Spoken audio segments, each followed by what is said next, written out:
Sometimes governments or leaders exalt themselves as gods, demanding ultimate loyalty that belongs only to God. We see this in Exodus, first chapter, when Pharaoh commanded the Hebrew midwives to kill newborn boys. Their response was powerful. They feared God more than the king. Their quiet resistance preserved life and brought blessing. In the third chapter of Daniel, Nebuchadnezzar commanded everyone to bow before his golden image.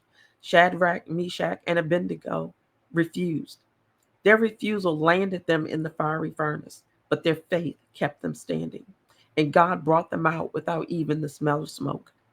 Even Jesus faced this temptation.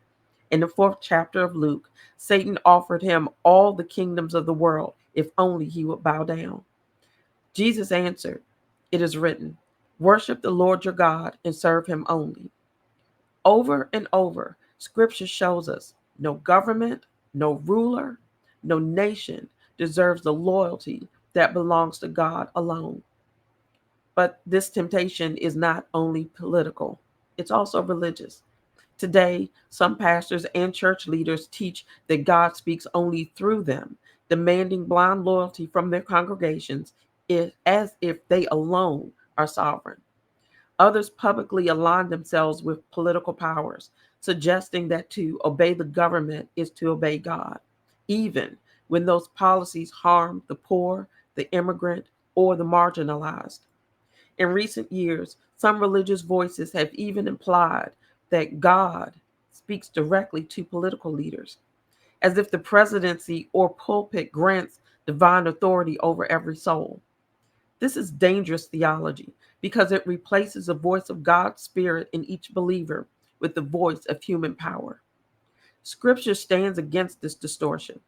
From Moses before Pharaoh to Jesus before Pilate, God's people are called to resist false claims to ultimate authority.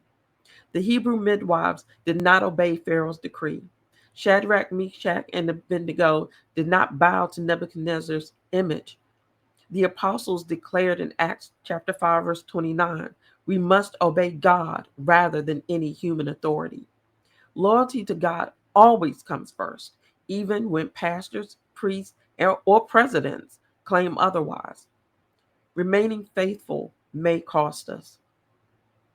Like the midwives, we may be pressured to comply.